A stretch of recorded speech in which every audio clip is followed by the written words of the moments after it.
This is Wes S. This is an emergency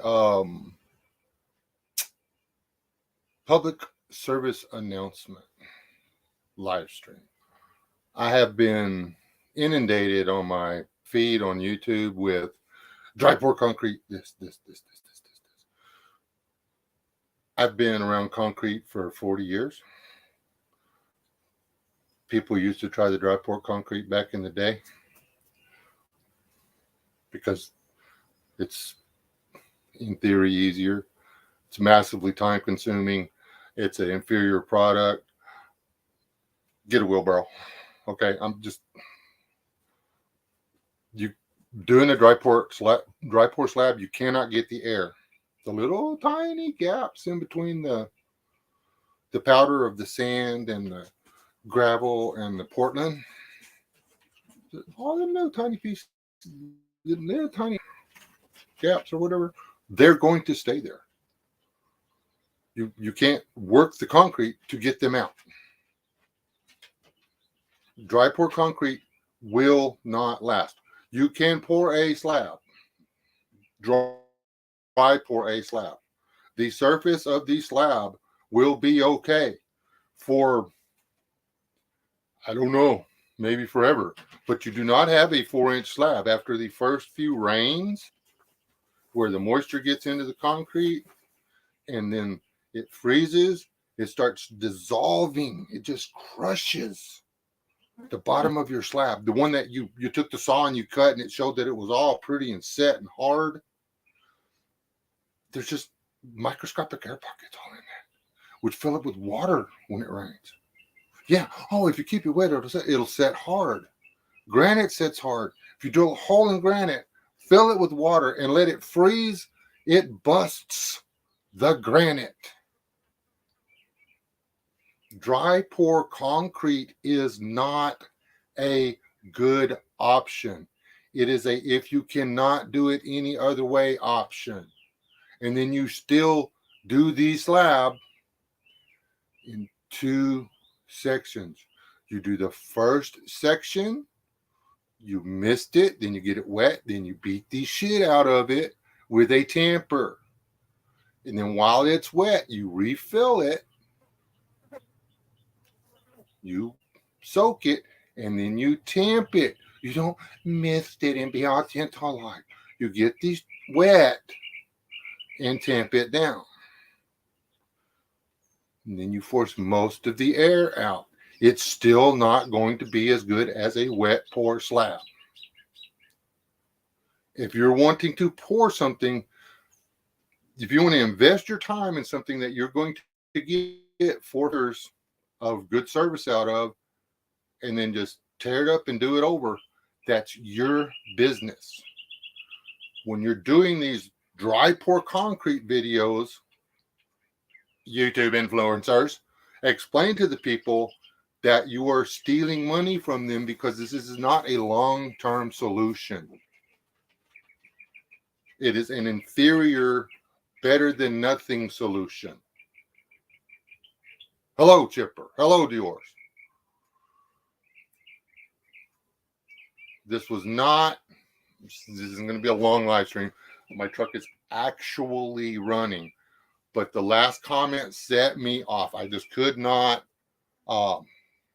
This is the IQ of the people that are going to do this. And I don't mean an insult at that.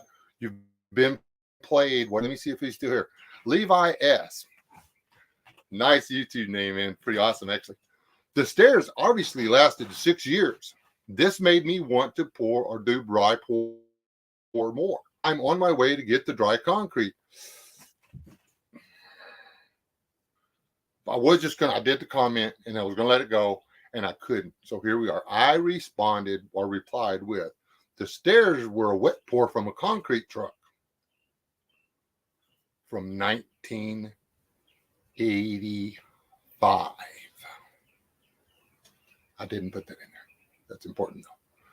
The dry pour part was a small patio attached to them and a sidewalk, which was done less than 6 years ago.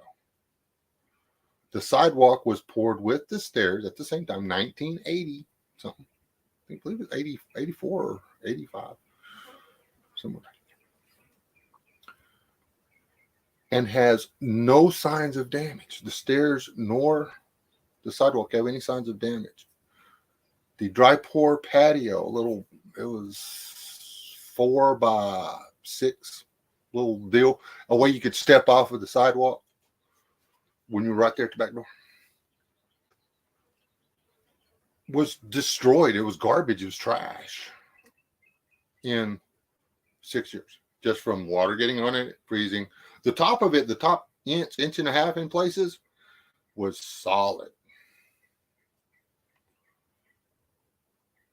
Dry pour concrete is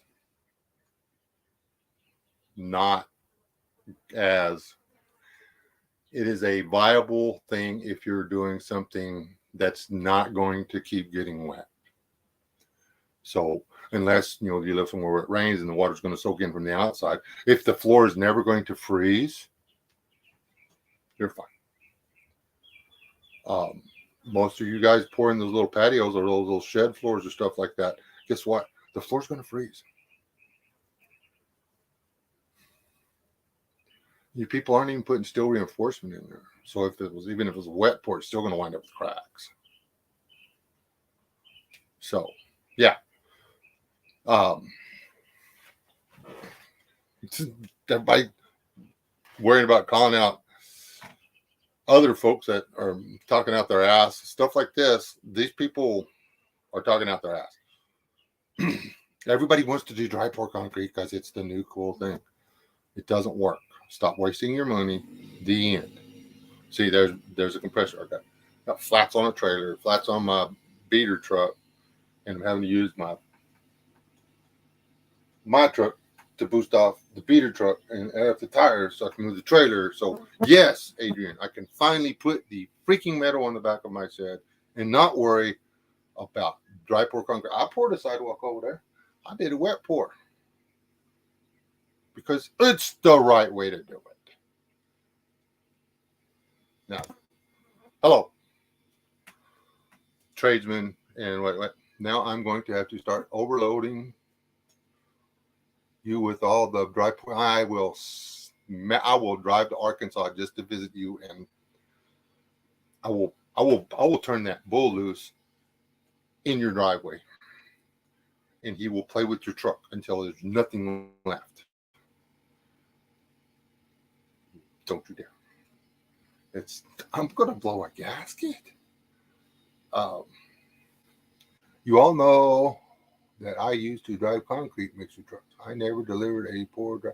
Well, that's the deal. People go buy the ready mix, they build their forms, and they pour all the dry concrete in there, and then they get it a little damp, and then they wait. The reason you have to mist it is so when you actually get it wet, all the Portland doesn't go down to the bottom, and you wind up with a layer of sand on top.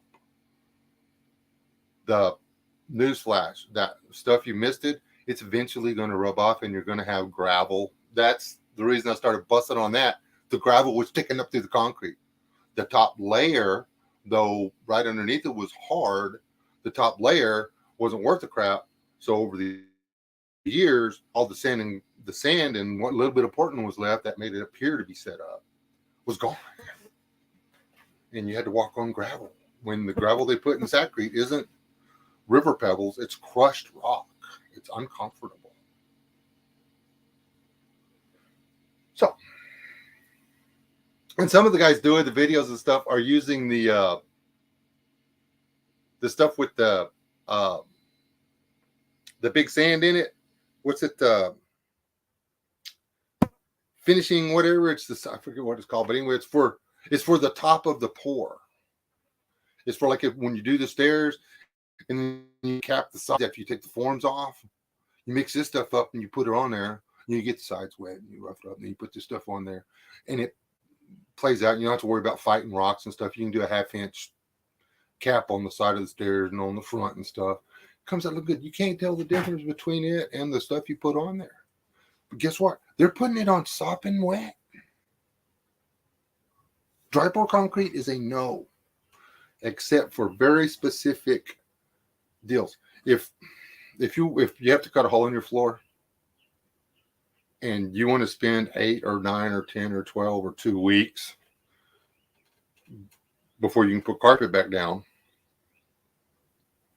over the hole that you're pouring back into your concrete slab to dry pour. But remember, you've got to get it wet all day. Then you've got to get it wet all the next day. You've got to keep it wet for at least a week for it to set up all the way to the bottom. And it's still setting up, but it's not compacted. Did I mention that it's not compacted yet?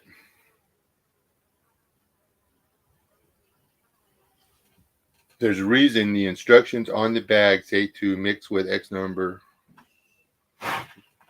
parts of water. It's because that's how it sets up the best. Yeah, but that's when you get the exposed aggregate, that's when they mix it with the river pebbles, the cute little round ones that the kids don't want to pick up and bring home. It's pretty. You don't want to expose crushed granite and flint sticking up out of your concrete slab. Yeah, don't. Trust me. Cigarette lighter. But I'm going to get off of here now. I thank all you guys for showing up. Feel free to share this out there because this is important. There are a lot of young people that are fixing to spend their entire weekend. And what's 80-pound Sackcrete right now is what's that stuff? $5.99 a bag,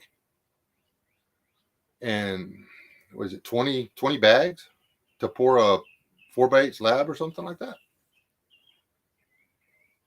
15 bags, something. I have a calculator up here. Oh, he has a concrete calculator on his computer. He might freaking know what he's talking about. No, but anyway, it's a waste of money and energy when you could literally mix the stuff up, put it in there, and but I don't know if I can pour the whole thing by myself at one time. Do it in increments. Or start with really wet concrete, and as you're mixing, take your rake and continue to stir and spray the backside. Keep it moist, keep it mobile. You've got, what is it, 100 and if you buy the right mix, you've got 140 minutes. And as long as you're filling to the form and working forward and keeping what you've already filled moist and slightly activated as you go, then by the time you get the one end full, the other end is ready for you to get over there and start floating. Now, you're not going to be able to stop and drink Mai Tais and run your water hose on the slab while you're doing this. You're actually going to have to get out there and bust your butt for about 2.5 hours to pour this slab. But then you're done for 40 years. Them stairs and them sidewalks, it's 40 years old. That little patio is gone. This trash is garbage. I have to go. God bless you. Stay alive. Do not die. Do not dry pour concrete. And there are flies dancing on the camera. That's so cool. It looks really cool over there too. They're all, that's them whenever they fly in front of the thing, that's them saying amen. No dry pour. Hello, Carol.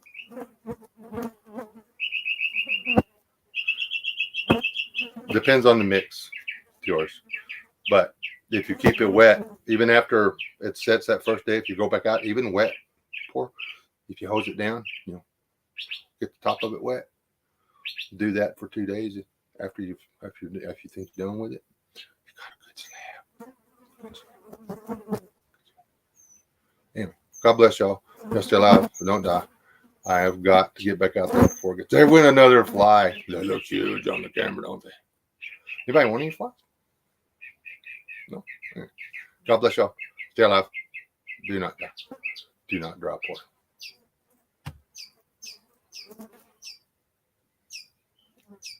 My hose might be too. I don't think my hose is too small, good. Good to see you. No, Rob, you should watch from the beginning. Anyway, love you people. I got to go.